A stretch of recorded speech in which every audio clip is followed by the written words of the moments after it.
Merry Christmas, people of the internet. Where I come from today is Christmas Eve and I am excited. One of the gifts that has already been given to me has come from our good friend Suzuki Nakaba in the form of Nanatsu no Taizai chapter 108. The three misfits, Griamore, Hauser, and my boy Gil Thunder are analysing a book that has been left by the great holy knight Dreyfus. Now, Dreyfus' very possession of this book is indicative that he would have to have some kind of connection with Hendrickson. Just as seen in last chapter, Griamore can't comprehend the slight on his father's character. In fact, he gets rather offended when Gil Thunder proposes this notion. Gil Thunder responds to Griamore's outrage by citing that Merlin quote from last chapter. When appearances don't line up right and stop making sense, try flipping everything around completely. When you give meaning to what had seemed completely meaningless, a completely different answer shall present itself. I'm not sure if this is Gil Thunder just paraphrasing or if it is a different translation of the quote that I read from last chapter, but this version of that quote seems to be a little easier to grasp. Last week's quote was about contradiction and unnatural things, but the idea here is an indirect message from Nakaba to us. Invert the meanings of things and look deeper into the undercurrents of Nanatsu no Taizai. Now, two connected revelations are made in this chapter. One, the great holy knight Dreyfus is alive and he's doing evil things and possibly under the control of some demon. Two, Hendrickson has been revived. We see the mangled remains of his body come out of this plant, and he kind of looks like, that state Frieza was in when he was in that last fight on Namek and he was cut in half, one arm lost, that sort of thing. He just looks very battle worn. He says to himself, we were so close to reviving the demon tribe. This is not good. This chapter is titled Gentle Awakening, and that is exactly what happens for Hendrickson.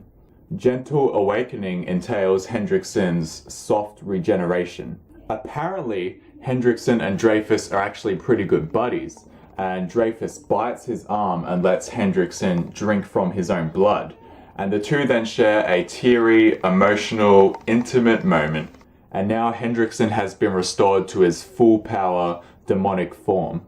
I do think it's cool that Hendrickson is back, but I'm actually also a little surprised that he's back. Hendrickson was a well-appreciated and powerful villain, the stuff in the Kingdom Infiltration arc, that was just epic with him.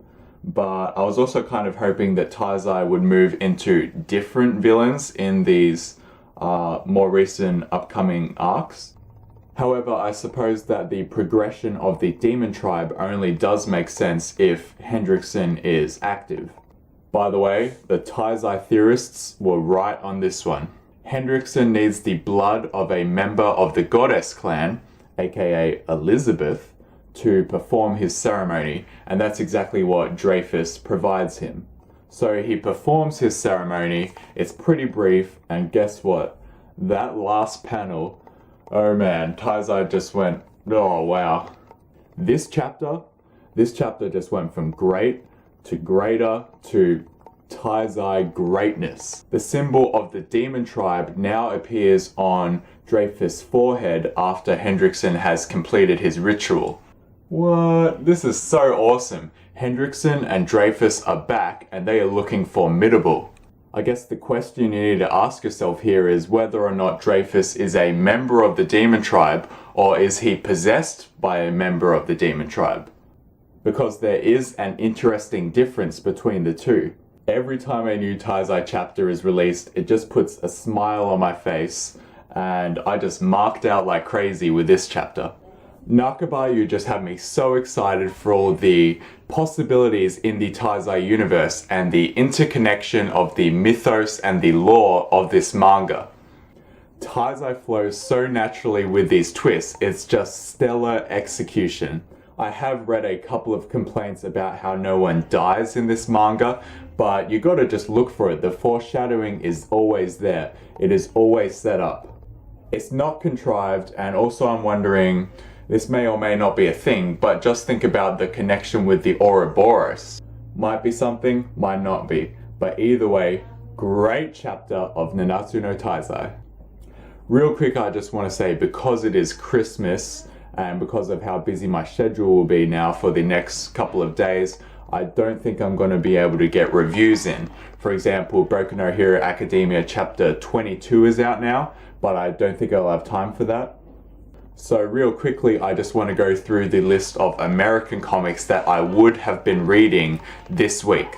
Batman Eternal issue 38, Futures End issue 34, Earth 2 World's End issue 12, Gotham by Midnight issue 2, Grayson Annual issue 1, He-Man The Eternity War issue 1, Harley Quinn issue 13, Cowl issue 7, Rasputin issue 3, They're Not Like Us issue 1, All New X-Men Annual issue 1, Daredevil issue 11, Magneto issue 13, New Avengers issue 28, Uncanny X-Men issue 29, Bee and Puppycat issue 7, Big Trouble in Little China issue 7, and then Sonic Universe issue 71.